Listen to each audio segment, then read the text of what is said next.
అడుగుతుండ్రు. నేను రాజకీయంగా మాట్లాడలేదు, సూచనే ఇస్తున్నా. తీసుకుంటే మీ విజ్ఞత, తీసుకోకపోతే కూడా అది మీ ఇష్టం. అధ్యక్ష, ఈరోజు రాష్ట్ర ప్రభుత్వము ఐఏఎస్ ఐపీఎస్ల విషయంలో ప్రతి 6 నెలలకు 3 నెలలకు ట్రాన్స్ఫర్లు చేస్తూ ఉన్నారు. ఇప్పటి వరకు దాదాపు 10 సార్లు ట్రాన్స్ఫర్ చేశారు. హెచ్ఓడి అంటే head of department, average HOD time ఈ గవర్నమెంట్లో 6 to 8 months. 6 నెలలకు ఒక హెచ్ఓడిని ట్రాన్స్ఫర్ చేస్తే ఆ శాఖ మీద పట్టొచ్చి, శాఖ మీద అవగాహన కలిగి, ఢిల్లీలో జాయింట్ సెక్రటరీలతో పరిచయాలు పెంచుకొని, సెంట్రల్లీ స్పాన్సర్డ్ స్కీమ్స్ ను ఎప్పటికప్పుడు యూసీలు పంపి కేంద్రం నుంచి డబ్బులు తేవాలంటే నువ్వు 6 నెలలకు ఒక సెక్రటరీని ట్రాన్స్ఫర్ చేస్తే ఎట్లా పనిచేస్తారు? నేనేదో నోటి మాటతో చెప్పట్లేదు అధ్యక్ష. మీరు విద్యుత్ శాఖలో 5 అధికారులు మారారు అధ్యక్ష. దాంతో చాలా తీవ్రమైన ప్రభావం చూపింది. సింగరేణి సీఎండీలు 4 అయ్యారు, జిహెచ్ఎంసీ కమిషనర్లు 4 మారారు, ఐఎన్పిఆర్ లో 4 మారారు, పాఠశాల విద్యాశాఖ కమిషనర్లు 4 మారారు, ఆరోగ్యశ్రీలో 8 మంది సీఈఓలు మారినారు. మనం పిఎం స్కీమ్ లో చేరినాము. ఆరోగ్యశ్రీ సీఈఓ ఎప్పటికప్పుడు అప్లోడ్ చేసి ఢిల్లీలో జాయింట్ సెక్రటరీతో పరిచయం పెంచుకుంటే ఢిల్లీ నుంచి రావాల్సిన నిధులు వస్తాయి. మీరు ఉన్న 2 ఏళ్ల 4 నెలల్లో 8 మంది సీఈఓలను మారిస్తే ఆరోగ్యశ్రీ అర్థమయ్యే వరకే వాడిని కుర్చీ దగ్గర తీసేవట్టిరి. ఎట్లా పరిపాలన ముందుకు సాగుతుంది? దయచేసి మీరు ఆలోచించండి. మున్సిపల్ శాఖలో 5, ఐటీలో 3. ఇవాళ ఐటీలో చీఫ్ సెక్రటరీనే పెట్టిండ్రు. ఆయన 3 నెలల్లో ఎక్స్టెన్షన్ మీద ఉన్నాడు. ఆ శాఖ అర్థమయ్యే వరకే మళ్ళీ కొత్త సెక్రటరీ వస్తాడు. ఐటీలో 3, మైనింగ్ లో 6, నేషనల్ హెల్త్ మిషన్ లో 3, ఇట్లా 140 మంది ఐఏఎస్లను ట్రాన్స్ఫర్ చేసినారు. నచ్చకపోతే మార్చు. రంగారెడ్డి కలెక్టర్లు 4 మారింది సార్ మీ జిల్లా. రంగారెడ్డి జిల్లాలో 2 ఏళ్ల 4 నెలల్లో 4 కలెక్టర్లు మారుతారా సార్? ఈ రకంగా పరిపాలన ముందుకు సాగుతుందా? ఇది రాష్ట్రంలో మరి ప్రజలు ఇప్పుడు ఒక జిల్లా కలెక్టర్కు జిల్లా మీద అవగాహన పెరిగి జిల్లాలో ఉండే ఉద్యోగుల మీద పట్టు వచ్చే వరకే 6 నెలలు ఏడాది అవుతుంది. మీరు 6 నెలల కుక్కల్ని తీసేస్తే ఆ జిల్లా పరిపాలన ఎట్లా జరుగుతుందో, ఇది రాష్ట్రానికి ఏ రకంగా మేలు జరుగుతుందో కూడా ప్రభుత్వం ఆలోచించాలని చెప్పి కూడా నేను కోరుతా ఉన్నా అధ్యక్ష. అంటే నచ్చితే పోస్టింగ్లు, నచ్చకపోతే బదిలీలు అనే పద్ధతి వల్ల యంగ్ ఆఫీసర్స్ యొక్క ఆత్మస్థైర్యం దెబ్బతింటది. ఐఏఎస్ ఐపీఎస్లు వాళ్ళు కూడా బాగా పనిచేయాలనే ఉంటుంది. ఈ రకంగా మార్చడం వల్ల వాళ్ళ ఆత్మస్థైర్యం దెబ్బతిని రాష్ట్రానికి నష్టం జరుగుతుంది. ఇప్పటికైనా రివ్యూ చేయండి. కేంద్రంతో సత్సంబంధాలు నెలకొల్పుకొని మరి కేంద్రం నుంచి రావాల్సిన నిధులు రావాలన్నా, పరిచయాలు పెరగాలన్నా కనీసం 3 ఏళ్ళు 2.5 ఏళ్ళు ఒక అధికారి ఒక పోస్టులో ఉంటే రాష్ట్రానికి మేలు జరుగుతుంది అనేటువంటిది నేను మీ ప్రభుత్వం దృష్టికి తెస్తా ఉన్నా అధ్యక్ష. అదేవిధంగా అధ్యక్ష, ఎక్స్టెన్షన్లు. గతంలో ఒక మంచి అధికారి ఉంటే మేము ఎక్స్టెన్షన్లు ఇచ్చేవాళ్ళం. ఇవాళ మీరు ఎంతమందికి ఇస్తున్నారు? ఒక 1/2 డజన్ మంది ఐపీఎస్లు ఇవాళ ఎక్స్టెన్షన్ మీద పనిచేస్తున్నారు. 1/2 డజన్ మంది ఐఏఎస్లు ఎక్స్టెన్షన్ల మీద పనిచేస్తున్నారు. 10ల సంఖ్యలో ఇంజనీర్లు ఎక్స్టెన్షన్ల మీద పనిచేస్తున్నారు. ప్రతిపక్షంలో ఉంటే ఒక మాట, అధికారంలో ఉంటే ఒక తీరు అనే విధంగా మీ వ్యవహారం జరుగుతూ ఉంది.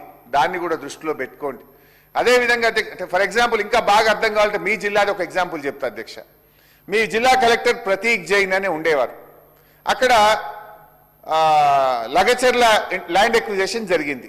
యాజ్ ఎ కలెక్టర్ ఆయన పోయి చాలా హామీలు ఇచ్చింది. అక్కడ మీకు ఇళ్ల స్థలం ఇస్తా, మీకు ఇంత డబ్బు ఇస్తా, మీకు ఇందిరమ్మ ఇల్లు ఇస్తా అని చాలా ప్రామిస్ చేసి కలెక్టర్ తంటాలు పడి ల్యాండ్ ఎక్విజిషన్ చేసిండు. టక్కన ఆయన ట్రాన్స్ఫర్ చేస్తుంది. కొత్త కలెక్టర్ వచ్చాయి. ఇప్పుడు ఆ ప్రజలు పోయి ఆ కొత్త కలెక్టర్ని కలిసి నాకు తెలియదు ప్రతీక్ జైన్ అడుగుపో అంటే ఎట్లా నడుస్తుంది? అంటే అంతా గందరగోళం అవుతుంది. To understand the better things నేను ఎందుకు చెప్తున్నా అంటే, ఒక కలెక్టర్ 2 ఏళ్ళలో 3 ఏళ్ళలో ఉంటే ఇష్యూస్ బాగా రిజాల్వ్ అవుతాయి, ప్రజలకు ఇచ్చిన హామీ అమలు జరుగుతుందని మీకు అర్థం కావడానికి మీ జిల్లా పేరు తీసుకొని చెప్తున్నా అధ్యక్ష. అట్లా చాలా జిల్లాల్లో చాలా విషయాలు ఉన్నాయి, కానీ సమయం లేదు కనుక నేను దాన్ని క్లుప్తంగా చెప్పే ప్రయత్నం చేస్తా ఉన్నా. అదేవిధంగా అధ్యక్ష, ఇదే జిఏడికి సంబంధించి ఇంకో ముఖ్యమైనటువంటి విషయం అధ్యక్ష. మాది ప్రజాపాలన అంటాడు మా శ్రీధర్ అన్న. అసలు మేము ప్రజలే, మేమే ప్రజలు, మాదంతా పారదర్శకత, మాకంటే మించిన పారదర్శకతనే లేదని మాట్లాడితే మా శ్రీధర్ బాబు గారు పదే అంటుంటారు. నేను ఒక విషయం అడుగుతా ఉన్నా. ఈ ప్రభుత్వం వచ్చిన తర్వాత 19,604 జీవోలు ఇచ్చింది అధ్యక్ష. ఎందుకు ఆన్లైన్లో పెట్టలేరు? మొన్న హైకోర్టుకు పోయినరు. ఎర్రోల శ్రీనివాస్ అని మాజీ ఎస్సీ కమిషన్ చైర్మన్ హైకోర్టుకు పోతే హైకోర్టు మీరు 4 వారాల్లోగా మొత్తం జీవోలు ఆన్లైన్లో పెట్టండి అని హైకోర్టు డైరెక్షన్ ఇచ్చింది. 4 వారాలైంది, ఇప్పటికీ కూడా ఆన్లైన్ పెట్టలే అధ్యక్ష. 19,604 జీవోల్లో ఇప్పటి వరకు ఆన్లైన్లో పెట్టింది 3290 అధ్యక్ష. ఆన్లైన్లో పెట్టని జీవోలు 15770 జీవోలు ఆన్లైన్లో పెట్టకుండా దాచిపెట్టిండ్రు. 82% జీవోలు సీక్రెట్గా పెట్టిండ్రు. ప్రజాపాలన అయితే, పారదర్శక పాలన అయితే ఎందుకు 82% జీవోలు, ఎందుకు 15,000 జీవోలను మీరు ఆన్లైన్ చేయలేదో సమాధానం చెప్పాలి. ఇప్పటికైనా ఆ జీవోలను ఆన్లైన్లో పెట్టాలని చెప్పి మీ ద్వారా ప్రభుత్వాన్ని కోరుతా ఉన్న అధ్యక్ష. ఇకపోతే మా గౌరవ మంత్రివర్యులు పొన్నం ప్రభాకర్ అన్నకు సంబంధించి ఆర్టీసీకి సంబంధించి కూడా మా ట్రాన్స్పోర్ట్ కూడా మా పార్టీ నుంచి ఎవరు మాట్లాడలేదు, దాన్ని కూడా క్లుప్తంగా మాట్లాడే ప్రయత్నం చేస్తా. మొత్తంగా ఆర్టీఐ డిపార్ట్మెంట్లో అధ్యక్ష పన్నులు వేస్తా ఉన్నారు. పరోక్షంగా పన్నులు ఎట్లా వేసిందంటే ఈ 1 ఏప్రిల్ నుంచి మోటార్ సైకిల్ కొనుక్కుంటే ఒక రైతు, ఒక విద్యార్థి, ఒక కూలీయో మోటార్ సైకిల్ కొనుక్కుంటే 2,000 రూపాయలు రోడ్ సేఫ్టీ ట్యాక్స్ కొత్తగా పెట్టిండ్రు. ఉన్న ఆర్టీఏ ట్యాక్స్ గా అదనంగా అదే మీరు పెద్ద పెద్ద కార్ల మీద వేయండి, లగ్జరీ కార్ల మీద ట్యాక్సీలు వేయండి. ఇంకా మోటార్ సైకిల్ ఓ విద్యార్థి కొనుక్కుంటాడు, లేదంటే ఒక రైతు కూలీ కొనుక్కునే మోటార్ సైకిల్ మీద కూడా ఇవాళ 2,000 రూపాయలు మినిమం రోడ్ సేఫ్టీ ట్యాక్స్ ను ప్రభుత్వం పెట్టింది. అదేవిధంగా మిడ్ సైజ్ కార్లు, చిన్న కార్ల మీద కూడా 5,000 రూపాయల ట్యాక్స్ కొత్తగా ప్రతిపాదించారు. ట్రాన్స్పోర్ట్ వెహికల్స్ మీద 10,000 రూపాయల ట్యాక్స్ పెట్టినారు.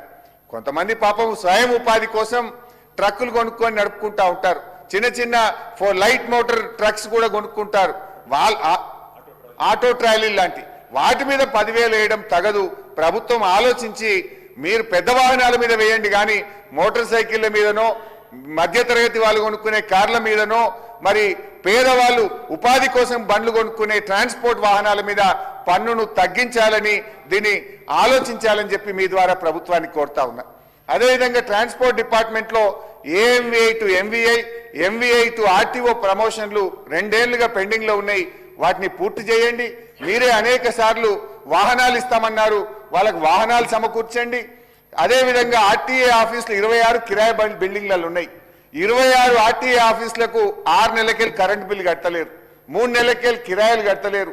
అరే 1,000 కోట్లు ఇచ్చేటువంటి ఆర్టీఏ ఆఫీసులకే కిరాయి కట్టకపోతే ఎట్లన్నా? 6-7 వేల కోట్ల ఆదాయం ఇస్తున్నారు వాళ్ళు. ఆ కిరాయిలు కట్టండి, కరెంటు బిల్లు కట్టండి, వాహనాలు ఇవ్వండి, అదేవిధంగా ప్రమోషన్లు ఇవ్వండి అని చెప్పి మీ ద్వారా మంత్రి గారి దృష్టికి తెస్తా ఉన్నా అధ్యక్ష. అదేవిధంగా అధ్యక్ష కొన్ని ఇష్యూస్ కూడా ఉన్నాయి. ఆర్టీఐ డిపార్ట్మెంట్లో ప్రజలు ఇబ్బంది పడతా ఉన్నారు.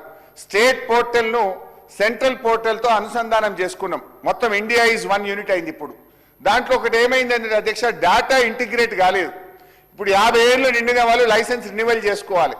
లైసెన్స్ రెన్యువల్కి పోతే అక్కడ ఏమైతుంది, స్లాట్ బుక్ చేసుకుంటే కొన్ని పేర్లు స్టేట్ సెంట్రల్ డేటా ఇంటిగ్రేట్ కాకపోవడం వల్ల వాళ్ళ ఆఫీస్కి పోవాల్సి వస్తుంది, ఆఫీసుల చుట్టూ తిరగాల్సి వస్తుంది, బ్రోకర్ల దగ్గరికి పోవాల్సి వస్తుంది. ఈ డేటా ఇంటిగ్రేషన్లో ఉన్న డిస్టర్బెన్స్ను తక్షణమే దాన్ని సరిచేయాలి. దాంట్లో ఇబ్బంది లేకుండా, ప్రజలకు ఇబ్బంది లేకుండా ప్రయత్నం చేయాలని ప్రభుత్వం దృష్టికి తెస్తా ఉన్నా. అదేవిధంగా ఆటో క్లాస్ సారథి అనేటువంటి యాప్లో కూడా మరి లేకపోవడం వల్ల ఆటో లైసెన్స్ బుక్ చేసుకోవడానికి కూడా వీలు కావడం లేదు. పాత వారికి రెన్యువల్లో కూడా ఇబ్బంది అవుతుంది కనుక ఎన్ఐసితో మాట్లాడి ఈ ఆటో ఆప్షన్ ఉండే విధంగా కూడా మంత్రి గారు ప్రయత్నం చేయాలని చెప్పి మేము మంత్రి గారి దృష్టికి తెస్తా ఉన్నాం అధ్యక్ష. ఇకపోతే అధ్యక్ష ట్రాన్స్పోర్ట్ ఆదాయం లాస్ట్ పాయింట్. మన తెలంగాణ వచ్చిన తర్వాత రవాణా శాఖ ఆదాయం 2 సార్లు తగ్గింది అధ్యక్ష.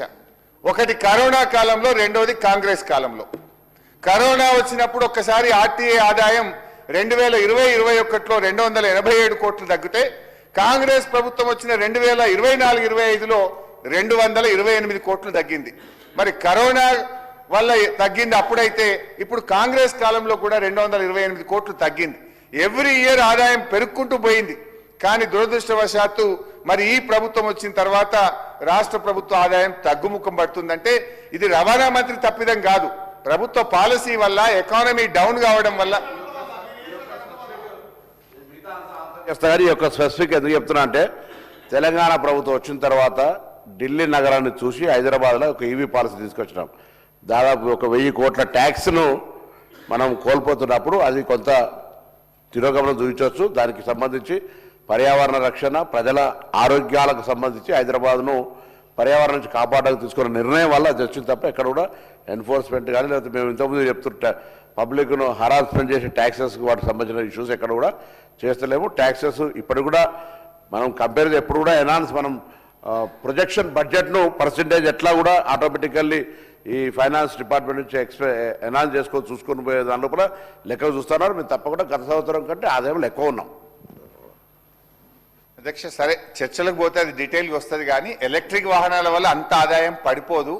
బట్ ఇది ఒక్క మీ డిపార్ట్మెంటే కాదు, stamps and registration, state economy, రాష్ట్ర ప్రభుత్వ బడ్జెట్, ఆర్టీఏ, జిఎస్టీ అన్ని కూడా తగ్గినాయి. కొన్ని bad policies of this government, it's not the fault of the department. మొత్తం ఓవరాల్గా కొన్ని పాలసీస్, అది బిగ్ సబ్జెక్ట్, నేను అందులో పోవట్లేదు. కానీ ఏది ఏమైనా ఆదాయం తగ్గిన విషయం నేను దృష్టికి తెస్తా ఉన్నా. రివ్యూ చేయండి, ఆదాయం పెంచే ప్రయత్నం చేయండి. ఇకపోతే ఆర్టీసీ విషయంలో అధ్యక్ష, మంత్రి గారిని మొన్న కూడా నేను క్వశ్చన్ అవర్లో అడిగేటువంటి ప్రయత్నం చేశాము. సరే స్కీమ్ విషయంలో మాకేం భిన్న అభిప్రాయం లేదు. కానీ గవర్నర్ గారి స్పీచ్లో ప్రభుత్వము 9,222 కోట్లు మహిళలకు ఆదా అయినాయని మీరు చెప్తూ ఉన్నారు. మరి ఆర్టీసీకి ప్రభుత్వం ఎంత చెల్లించింది? నా దగ్గర ఉన్న సమాచారం ప్రకారం